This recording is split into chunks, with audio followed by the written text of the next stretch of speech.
পুলিশের সামনে ময়নাকের নাম ফাঁস। রোগর স্বীকারোক্তিতে কেঁপে উঠল সবাই। হ্যাপি রিভার 70 দেখা যাবে আজকের পর্বে। বিস্তারিত জানতে পেরে একটি লাইক দিয়ে চ্যানেলটি সাবস্ক্রাইব করে পুরো ভিডিওটি দেখতে থাকুন। গল্পের শুরুতেই আমরা দেখতে পাবো সেই রহস্যময় মেয়েটার সামনে দাঁড়িয়ে কঠিন গলায় বলে, এলা তুমি আমাকে সব সত্যি কথা বলো, যা জানো সব খুলে বলো। এ ছেলেটাই আমার স্বামী গুরা সেনকে মারতে এসেছিল। পুলিশ তাকে খুঁজছে, আমিও খুঁজছি। দেখো, আমি তোমার কোনো ক্ষতি চাই না, তোমার ভালোর জন্যই বলছি। পুলিশের কাছে এই ছবিটা এখনও দেয়নি, কিন্তু তুমি যদি সত্যি না বলো তাহলে কিন্তু পুলিশ তোমার কাছেই আসবে। মেয়েটা ভয়ে কাঁপতে থাকে, বলছে দিদি বিশ্বাস করুন, আমি কিছুই জানতাম না, আমাকে ক্ষমা করে দিন। ও আমার দাদা, আমার মা খুব অসুস্থ। আমরা জানতাম দাদা খুব ভালো চাকরি করে, মায়ের চিকিৎসা করায়, জানতাম না এমন খারাপ কাজ করতে পারে। এলা তখন প্রশ্ন করে, তোমার দাদা এখন কোথায়? মেয়েটা মাথা নিচু করে বলে, আমি জানি না। এলা তখন কড়া গলায় বলে, তুমি মিথ্যা বলো না। আমি যদি পুলিশে না যাই, পুলিশ নিজেই তোমাকে জেরা করবে, তোমার দাদাকেও খুঁজে বের করবে। আমি তোমার ভালোর জন্যই বলছি, আমাকে সত্যিটা বলো।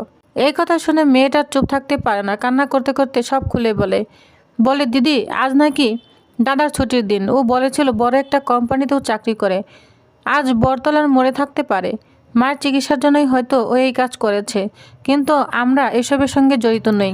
এলা তখন বলে, তুমি সত্যি কথা বলছো? তুমি আমাকে অনেক বড় সাহায্য করেছো। আমি চেষ্টা করব যেন তোমার দাদা জীবন ঠিক পথে ফেরার সুযোগ পায়।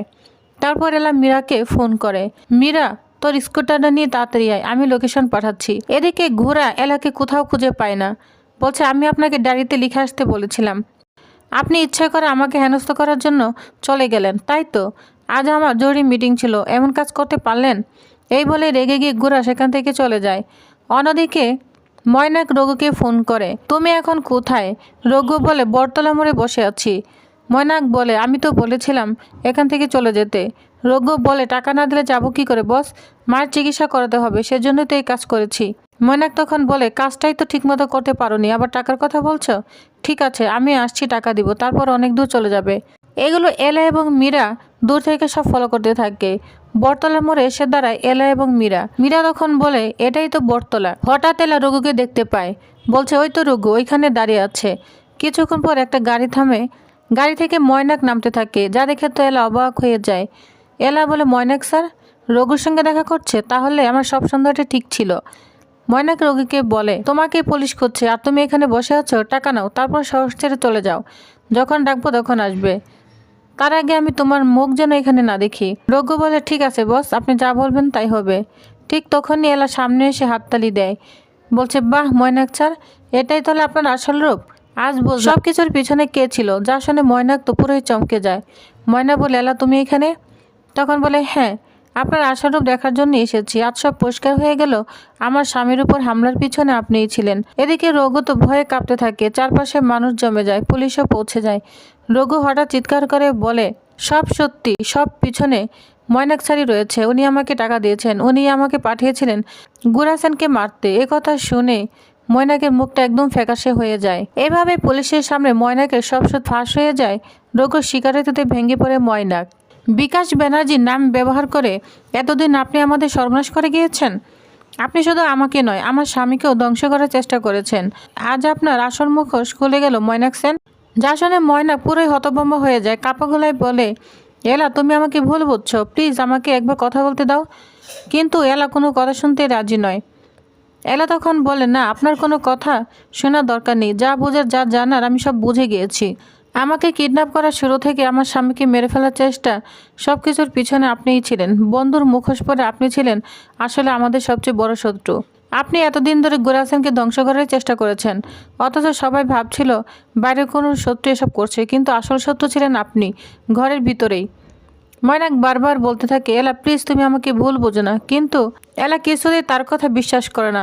এলা তখন বলতে থাকে, আমি আপনাকে ভুল বুঝছি না, আজ সব অঙ্ক আমার মিলে গিয়েছে। আমার হঠাৎ কিডন্যাপ হওয়া, তারপর একদিনে আপনার সুস্থ হয়ে ওঠা, আমার বোনকে ভুলে যাওয়া, কিছুতেই আপনার কোনো কষ্ট না পাওয়া, এসব কিছু তখনই আমার সন্দেহ জাগিয়েছিল, কিন্তু মিলাতে পারিনি। আজ সব মিলেছে।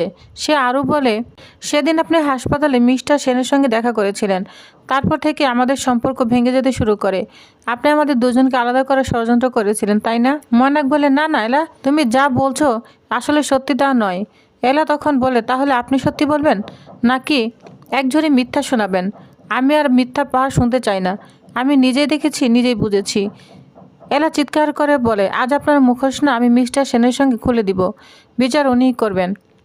এদিকে মীরা রঘুকে ধরে ফেলে বলছে তুই পালাতে পারবি না, একজন মানুষকে মেরে ফেলতে গিয়েছিলিস, আজ তোর মুখ থেকে না সব সত্যি বের করবই।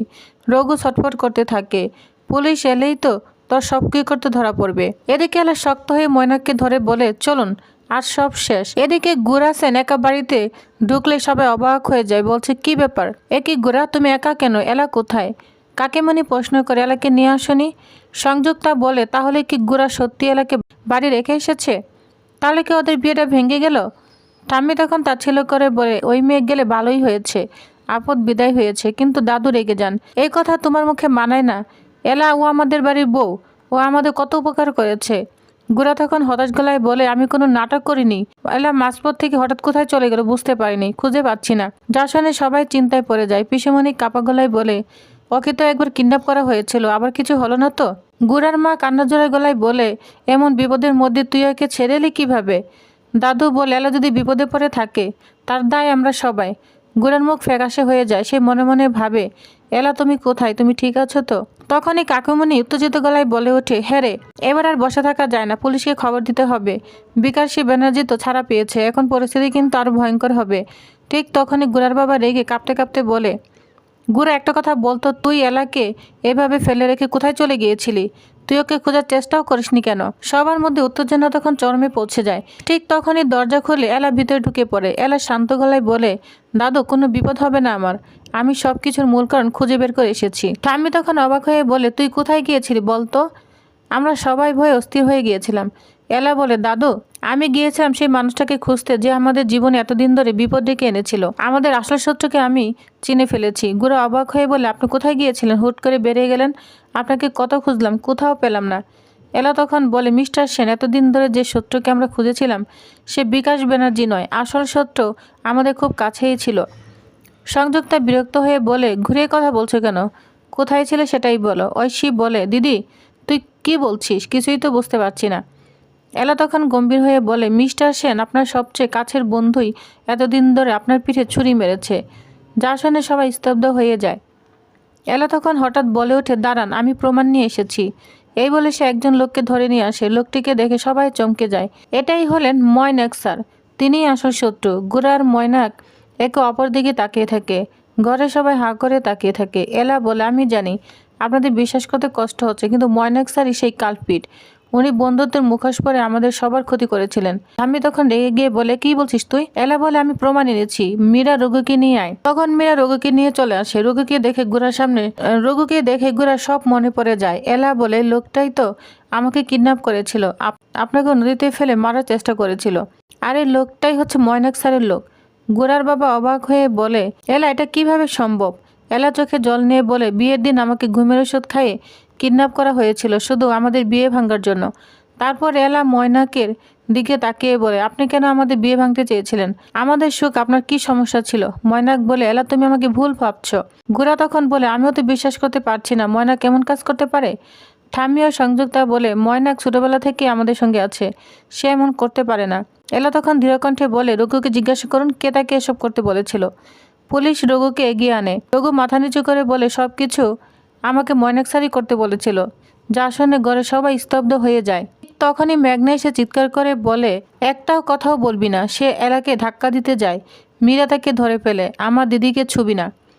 এলা মীরাকে থামিয়ে বলে, থাম মীরা, সত্যি সামনে এসেছে। এলা বলে, আমি নিজেকে প্রমাণ করতেই আজ এতটা ঝুঁকি নিয়েছি, ঈশ্বর আমার পাশে ছিল। পুলিশ রঘুকে গ্রেপ্তার করে। তো ফ্রিভার্স, তাহলে আজকের আপডেটটি কেমন লেগেছে? এলা আজ প্রমাণ করে দিল যে আসল শত্রু কে আর বন্ধু কে।